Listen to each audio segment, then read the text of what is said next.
Assalamualaikum warahmatullahi wabarakatuh. Perkenalkan, nama saya Mirna Sari Gusti Rahmawati dari jurusan Sistem Informasi 2020 SI 20C di Universitas Nusa Putra Sukabumi. Di sini saya akan menjelaskan tentang simulasi didluk dan sinkronisasi.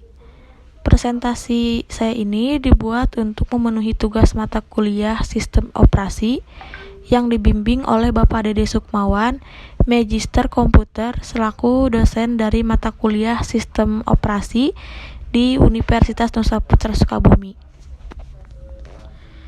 Yang pertama, saya akan menjelaskan apa itu didluk.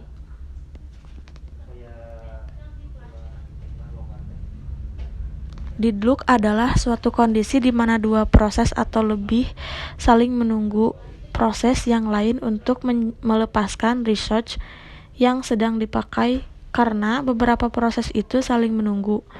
Maka, tidak terjadi kemajuan dalam kerja proses-proses tersebut. Didluk dalam arti sebenarnya adalah kebuntuan. Kebuntuan yang dimaksud dalam sistem operasi adalah kebuntuan proses. Didluk adalah masalah yang biasa terjadi ketika banyak proses yang membagi sebuah research yang hanya boleh dibuat oleh satu proses saja dalam satu waktu. Jadi didluk ialah suatu kondisi di mana proses tidak berjalan lagi ataupun tidak ada komunikasi lagi antar proses. Selanjutnya, apa itu sinkronisasi? Pada sistem operasi ada suatu istilah yang disebut dengan recondition. Recondition adalah suatu kondisi di mana terdapat beberapa proses yang mengakses dan memanipulasi data yang bersamaan. Hasil akhir dari data tersebut sangat bergantung dari proses mana yang terakhir dijalankan. Untuk menghindari data yang tidak konsisten seperti ini, diperlukan adanya suatu teknik sinkronisasi. Sinkronisasi dapat dilakukan pada critical section, yaitu di mana sebuah proses mengakses sumber daya yang sama. Lalu langsung kita coba masuk ke program OS simulatornya.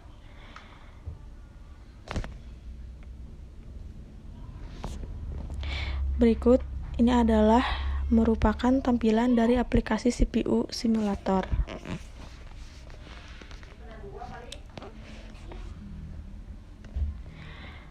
Pertama, untuk membuat program ini, kita klik compiler dan kita masukkan program yang akan kita buat. Di sini saya akan membuat 4 program dan saya menamakan programnya dengan PS1. Kita akan mengetikkan 1 dan 2. Lalu setelah itu kita klik compile. Setelah mengklik compile, kita klik load in memory. Berikut merupakan tampilan bahwa kode yang kita masukkan, kita buat itu sukses untuk masuk ke program list. Lalu kita masukkan program yang kedua, klik compiler, kita rubah namanya menjadi P2 dan bisa kita alokasikan 2 dan 3. Kita klik compile dan klik load in memory. Lalu kita tambahkan lagi program 3, kita alokasikan 3 dan 4. Kita compile, klik load in memory. Yang terakhir kita compile program yang P4, alokasikan 4 dengan 1. Klik compile dan load in memory.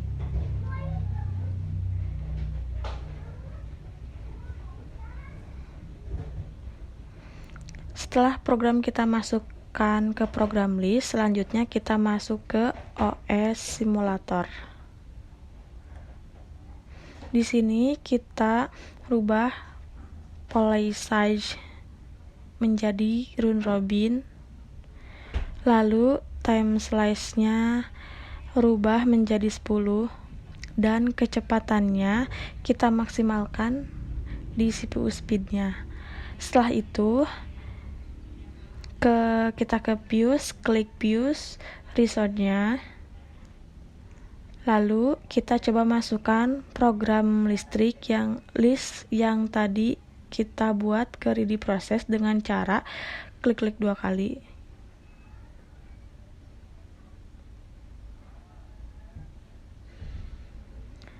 Setelah itu kita klik start,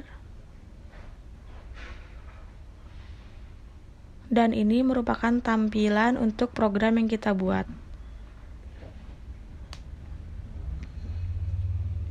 Jika ada tampilan di program yang kita buat ada keterangan warning, berarti ada proses deadlock yang terdeteksi. Hal ini bisa kita atasi dengan cara merilis salah satu program yang kita buat.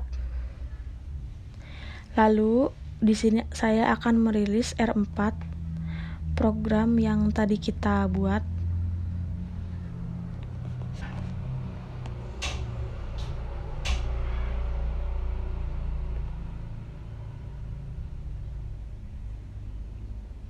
Kita tunggu prosesnya sampai selesai.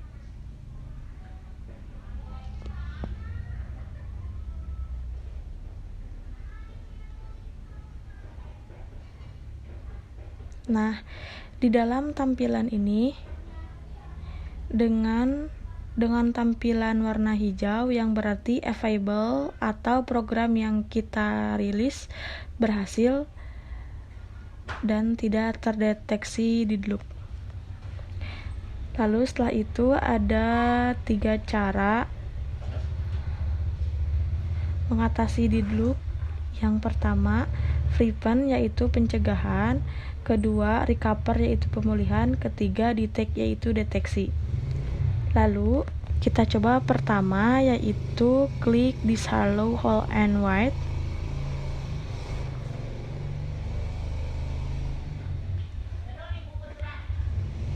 Masukkan lagi program yang tadi kita buat. Setelah itu kita ke restart,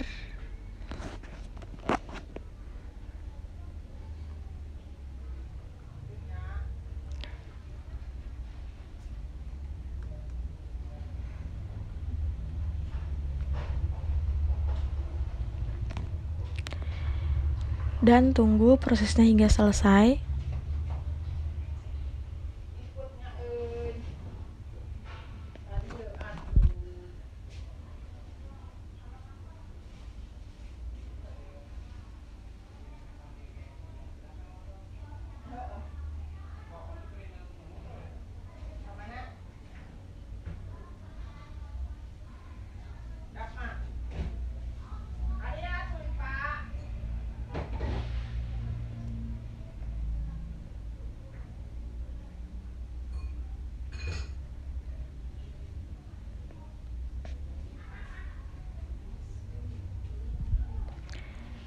Ternyata di dalam pencegahan pertama, prevent yang disable whole and white berhasil. Lalu kita coba ke disable circular white, kita masukkan lagi program ke ready process.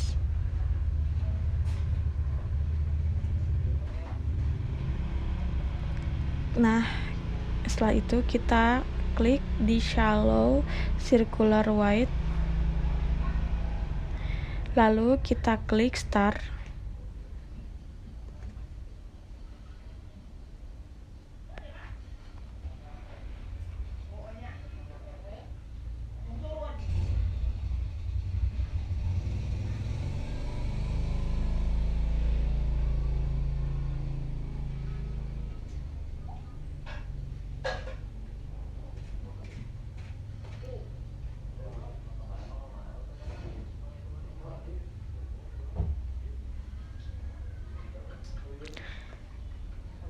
Ternyata di sini terdapat deadlock yang terdeteksi. Lalu kita coba memilih salah satu. Kita klik R1.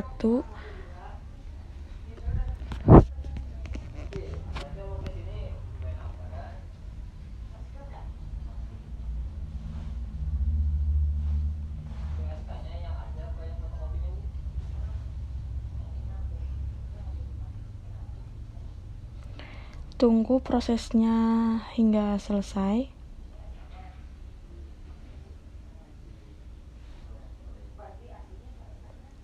Ternyata dengan merilis salah satu program ini, kita berhasil. Lalu kita coba dengan use total ordering. Lalu checklist. Lalu kita masukkan program yang sudah ready proses dan lalu kita klik start.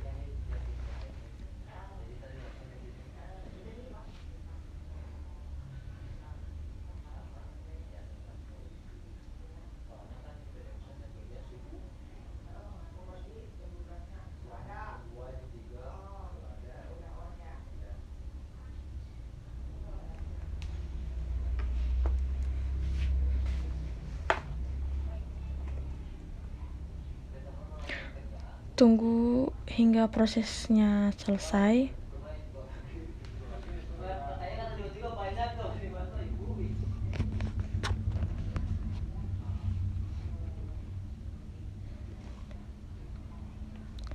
Dan kita tunggu sampai warnanya menjadi hijau, yang berarti available. Nah, dengan cara use total ordering, ternyata tidak terdeteksi terjadinya deadlock. Selain itu, prevent atau pencegahan, kita juga bisa mendeteksi deadlock dengan cara pemulihan atau recover. Yang pertama,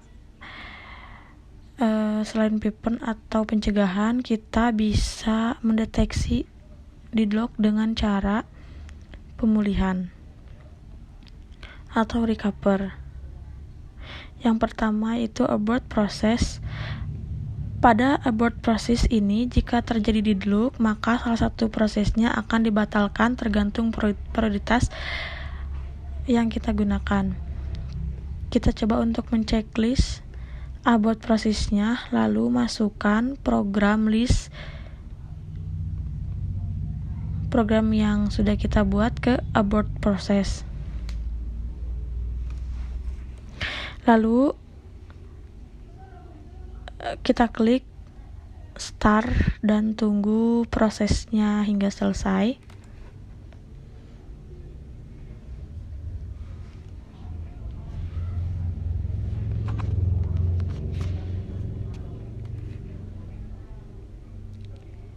Dan pada pemulihan proses, pada abort proses ternyata berhasil.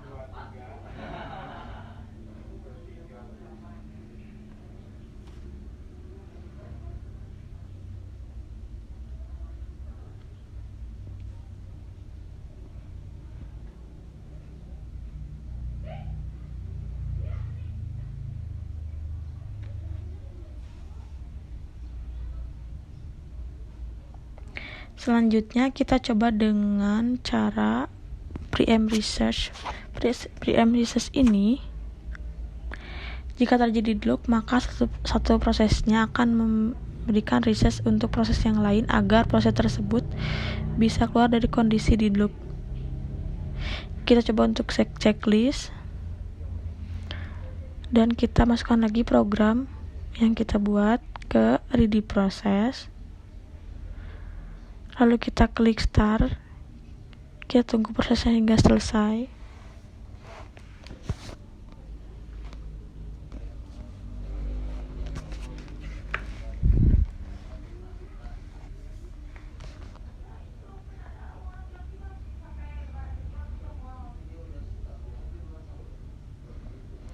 Kita tunggu warnanya menjadi kalau menjadi hijau atau available.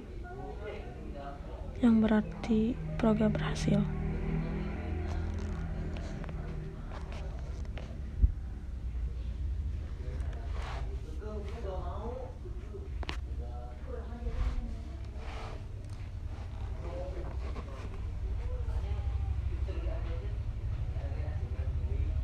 Nah, ternyata dengan cara preempt research pun berhasil.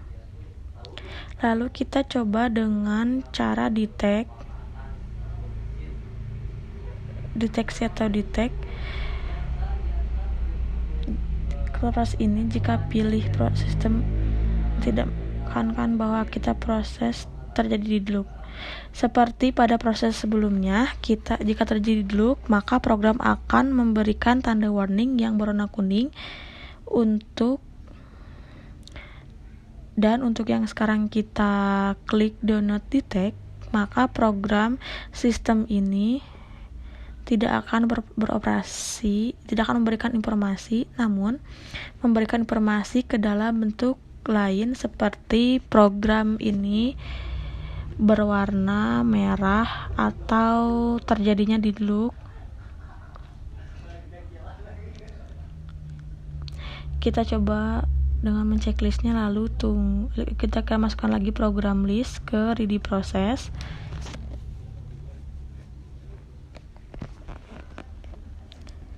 Nah, lalu setelah itu kita klik start.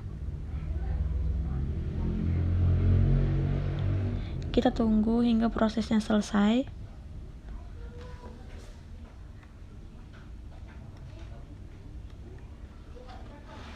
Nah, ternyata di sini kita melihat bahwa terjadinya di loop. Kita bisa dilihat dari warnanya terjadi di loop. Tapi tidak ada warning di sini karena sudah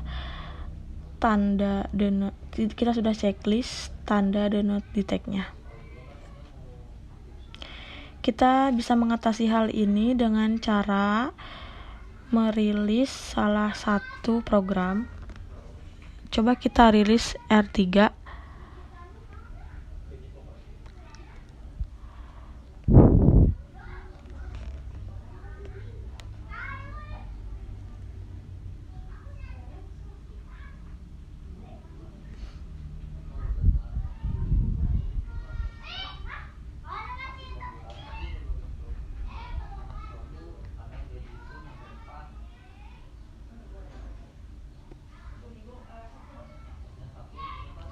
Kita tunggu prosesnya hingga selesai.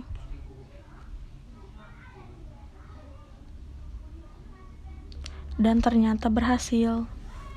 Lalu lanjut ke simulasi sinkronisasi. Langkah awalnya itu di dalam Advanced kita klik input output dan stay on top-nya kita checklist, lalu kita minimize.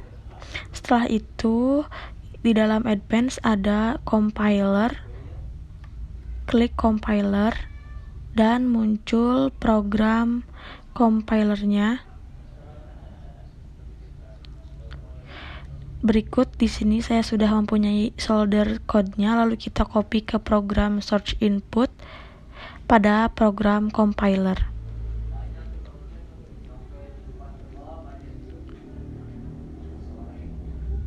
Nah, lalu setelah kita copy, di sini saya terdapat kode variabel G atau disebut variabel global. Lalu di sini ada dua thread, yaitu thread pertama dan kedua, yang dimana di dalam kedua thread ini mengakses variabel global yang sama. Variabel G pada thread 1 dan 2 pun mengakses dan memanipulasi variabel G. Kemudian di akhir kode kita memanggil thread 1 dan 2.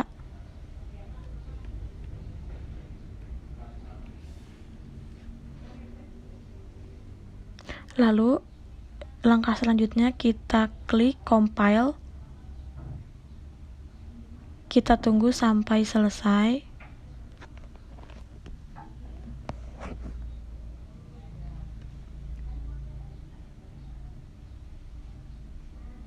Lalu setelah itu tahap selanjutnya,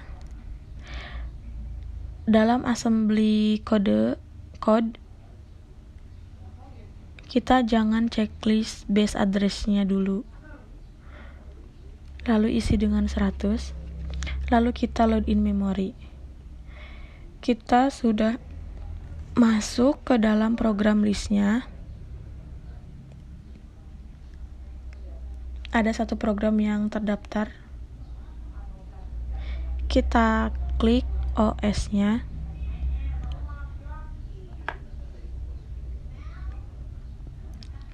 Dan perbesar, lalu kita klik fuse prosesnya.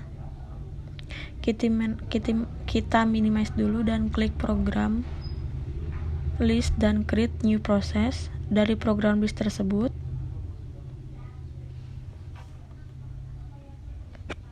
Lalu tab program list tersebut sudah masuk ke ready process,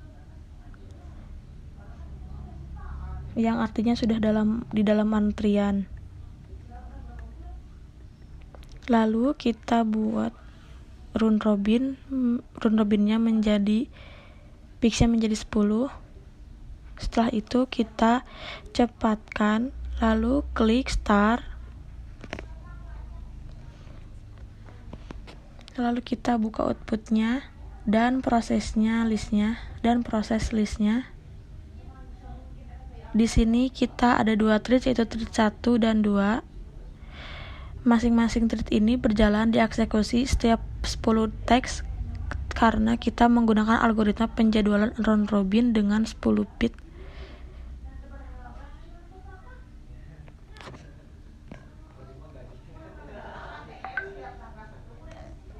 Kita tunggu prosesnya hingga selesai. Lalu di sini thread 2 dan itu ada 18 dan thread 1-nya 25. Perlu kita analisis dari output dan source code-nya. Kita lihat pada program compiler.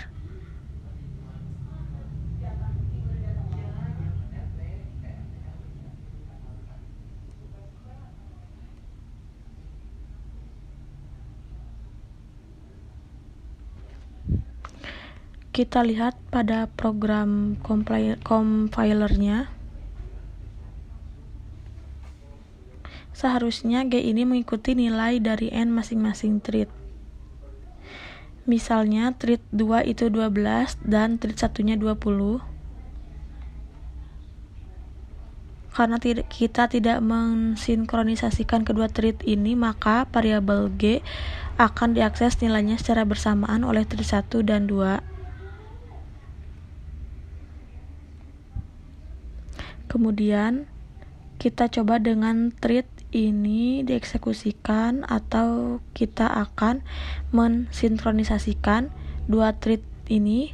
Caranya kita tambahkan perintah sinkronis pada thread 1.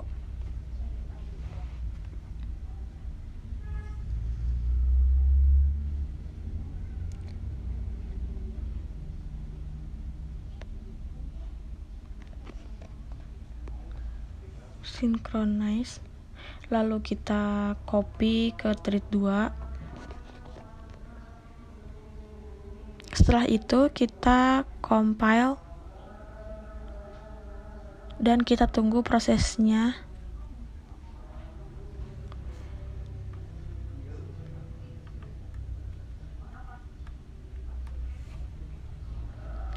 Kita tunggu sampai selesai. Lalu sebelum kita load in memory, kita harus hapus atau membersihkan program list pada CPU simulator dengan cara remote programnya. Dan kita kembali ke program compiler.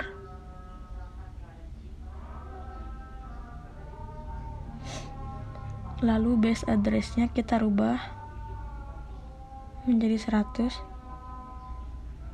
Setelah itu load in memory. Dan jika sudah masuk ke program listnya, kita masukkan lagi program yang sudah kita buat.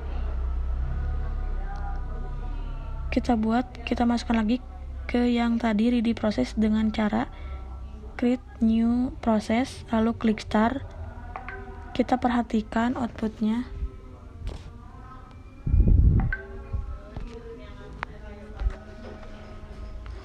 Lalu kita perlihatkan output dan proses listnya, dan kita bisa lihat outputnya berbeda dengan output sebelumnya yang kita dieksekusi tanpa sinkronis pada tersebut. Sebelumnya kita memanggil semuanya secara bersamaan, sedangkan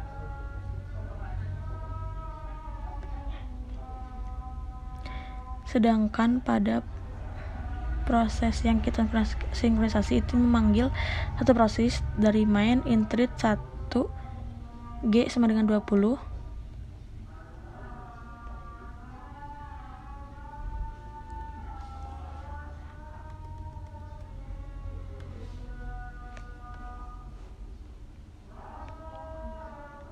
Sama dengan perkiraan sebelumnya.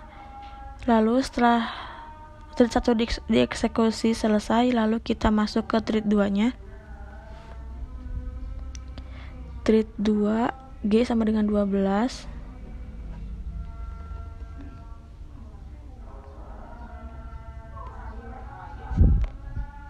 Lalu kita masuk ke cara yang kedua. Cara berikutnya ada cara lain selain menggunakan perintah synchronize.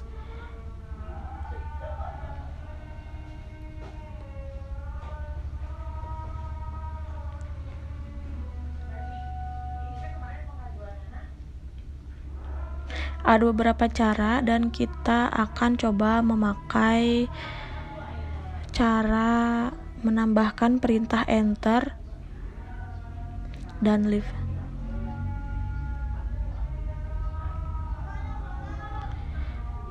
Kita hapus perintah synchronize-nya, kita tambahkan perintah enter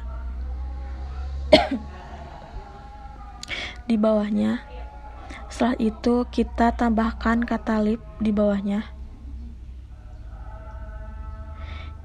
Kita lakukan hal yang sama dengan thread kedua.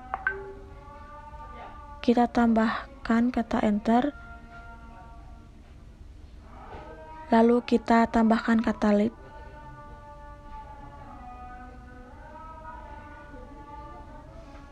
Oke. Setelah itu kita bisa langsung compile.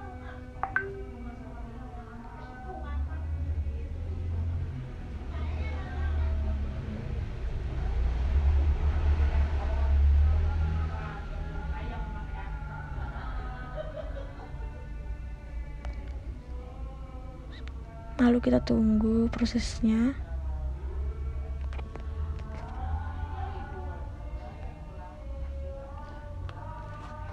Sambil menunggu, kita balik lagi ke program listnya.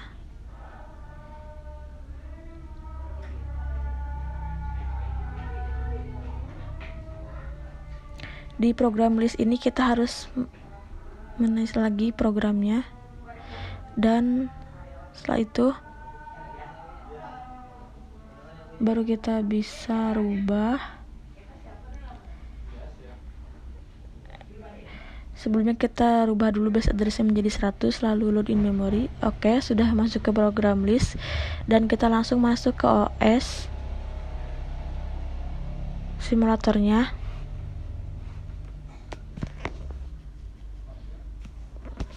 Dan kita masukkan program ini ke ready process.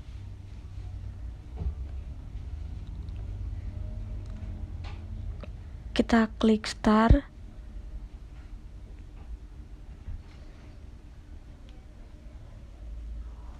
Lalu kita lihat output dan prosesnya.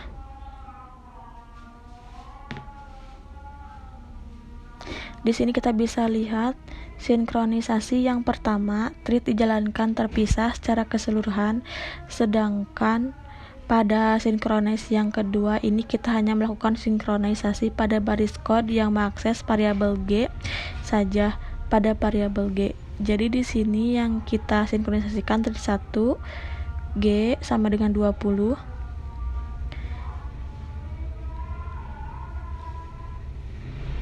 hingga baris exciting grid 1. Kita bisa lihat dan minimize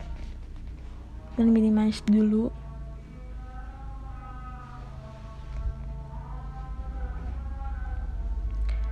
Nah, di sini kita bisa melihat dari outputnya.